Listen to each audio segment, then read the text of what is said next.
আপনারা আপনাদের মতো মনীষীর আগমন এই কৈলাস ধামে দেবাদিলে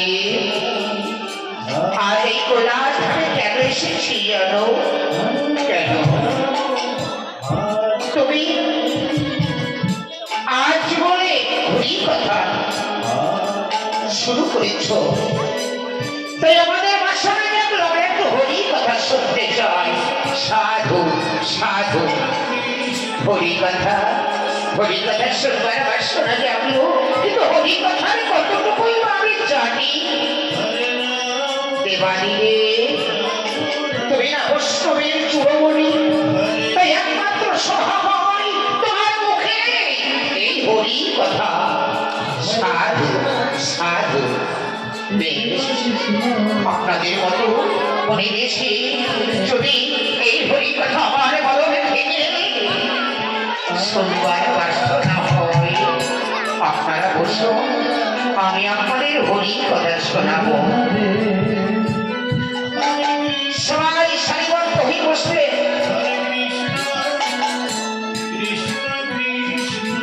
দেবাদিনী মহাদেব বলে, পার্বতী আমি যেন কোথা থেকে দেখে দিলাম। কেন ঠাকুর,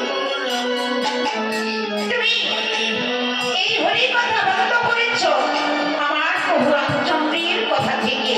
বাবা পার্বতী, সত্যি সত্যি তোমার হরি কথায় মন আছে, একবারে এক নিষ্ঠায় তুমি হরি কথা শ্রবণ করছো।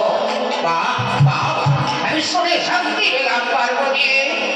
এবার হরি কথা শ্রবণ করো। ভগবানের ঋষিগণ তাহলে শ্রবণ করুন। একদিন আমার চক্ষু দিয়ে ধারা পার্বতী বলেছিল, কেন কি কারণে তোমার কহিয়া এই জলধারা? আমি বললাম, পার্বতী পার্বতী তুমি কথা শুনলে তুমি সহ্য করতে পারবে না, আমার কোনো কথা শুনলে না। জানতে চাইল কি কারণে, তাই আমি বললাম, পার্বতী আমার প্রভু রামচন্দ্র সীতাহারা হয়ে পাগল মানের ন্যায় ওই পঞ্চবটি বনে ঘুরে বেড়াচ্ছে। আমি যে পারলাম না পার্বতী, আমি প্রভুর আত্মনাথ আমি সহ্য করতে। আমার পার্বতী বলেছিল, তুমি আমায় অনুমতি দাও ঠাকুর, তুমি আমায় অনুমতি দাও, আমি যাবো সেই পঞ্চবটি বনে, আমি প্রভুকে সান্ত্বনা দিতে। কিন্তু আমি নিষেধ করেছিলাম, নিষেধের সঙ্গে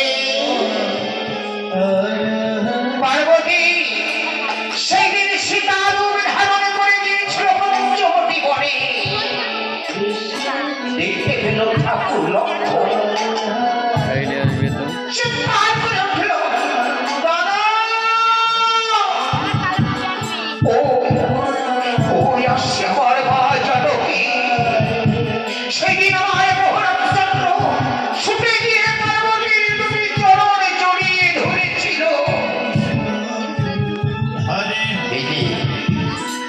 আশ্চর্য,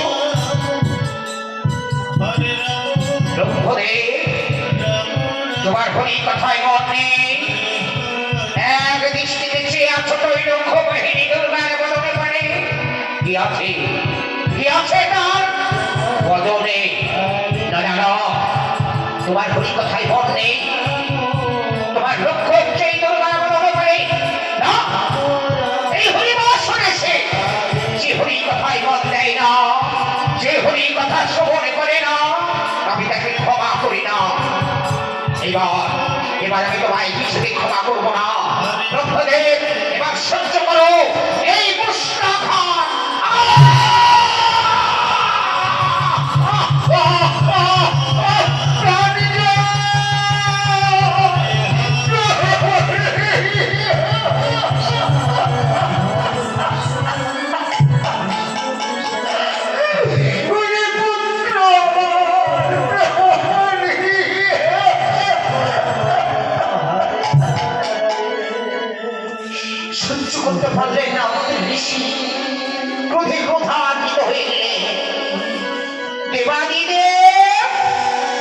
তুমি কি করলে?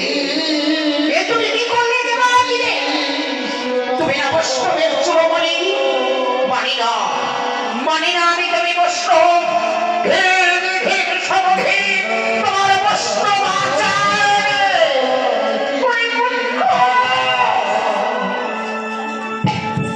তুই কাকে কি বলছিস জানিস না? সহ্য করতে পারলেন না স্বামী নিন্দা। পার্বতী ক্রোধে ক্রোধান্বিত হয়ে গেলে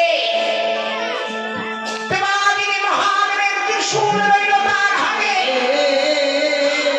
ওরে মূর্খ, এই এই কৈলাস ধামে এসে তুই করিস বৈষ্ণব অপমান? না, না, আমি কিছুতেই ক্ষমা করতে পারি না। ওরে মূর্খ, যে মুখে তুই করলি বৈষ্ণব অপমান, সেই মুখে হোক তোর বৈষ্ণব ব্যাধি।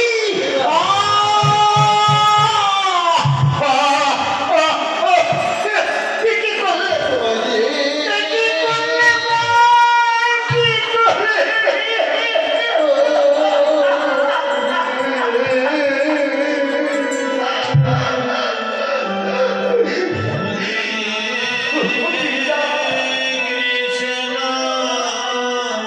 পিতাগো!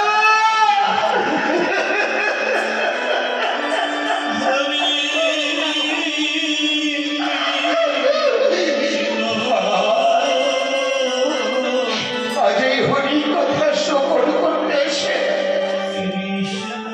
আমি হলাম অভিশপ্ত।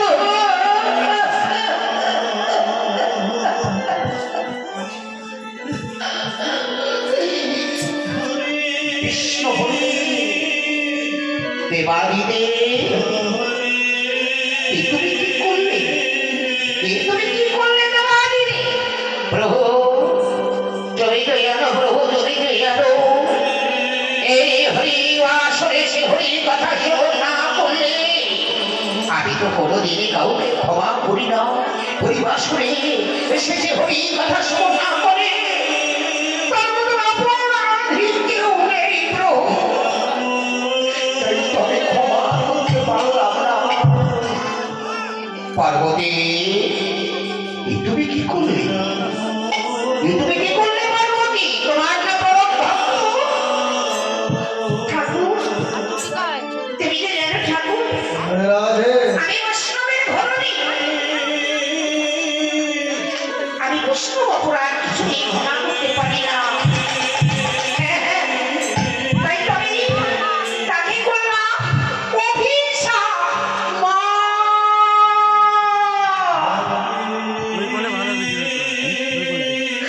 মাগো, তুমি না জগৎ জননী মা, ক্ষমা করো মা। তোমার অভিশাপ তুমি ফিরিয়ে দিও।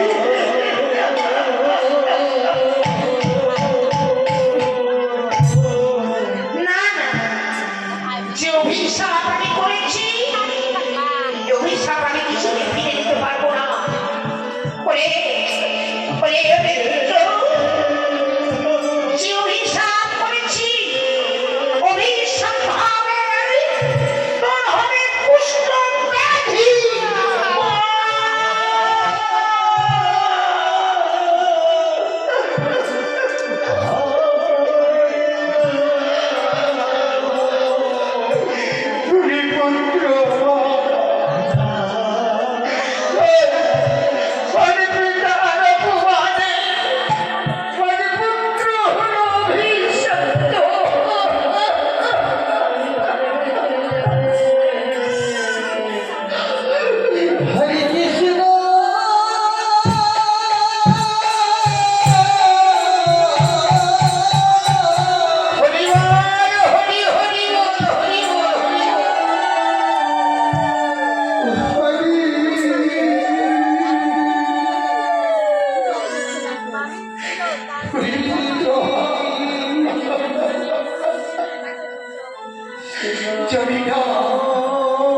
জানি না কোন অপরাধীর অপরাধী আমি।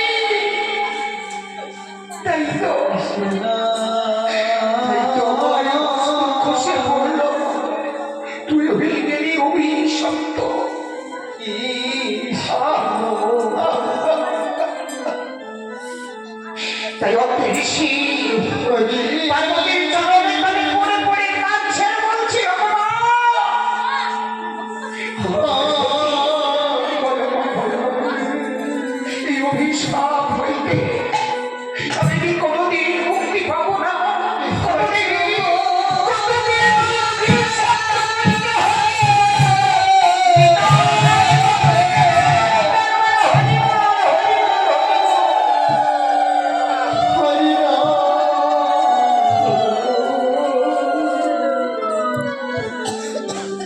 মুক্তি মুক্তি পাবে সেই দিন যদি যেতে পারিস সেই মহেশপতি গ্রামে, সেখানে আছে আমার ভক্ত কন্যা। যদি ছবি নিয়ে করতে পারিস প্রতিপালিত, করতে পারিস সংসার, সতীর কৃপা তুই পাবি এই অভিশাপ হইতে মুক্ত।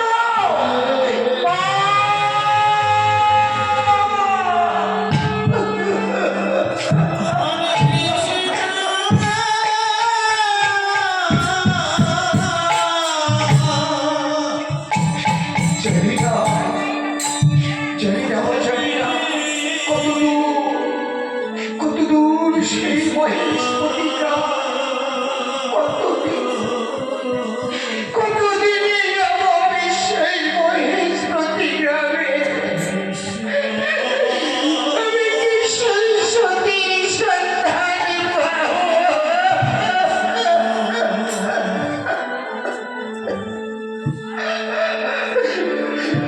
প্রভু পিতা, পিতা গো, যাবার সময় শিশুরা আমায় করতে দাও পিতা। আর হয়তো তোমার সঙ্গে আমার দেখা হবে না।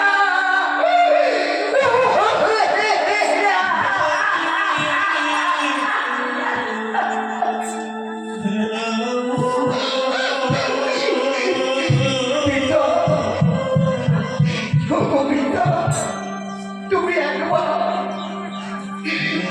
আমায় আশীর্বাদ করো পিতা। আমি যেতে যেতে পারি ওই মহেশপতি গ্রামে, যদি সতীর সন্ধান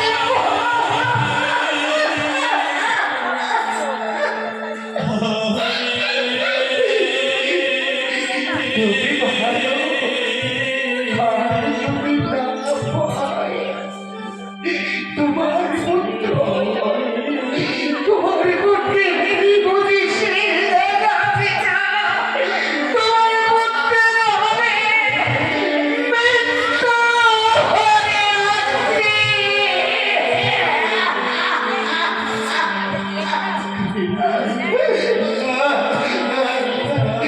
বিদায়, বিদায় নমস্কার সভা।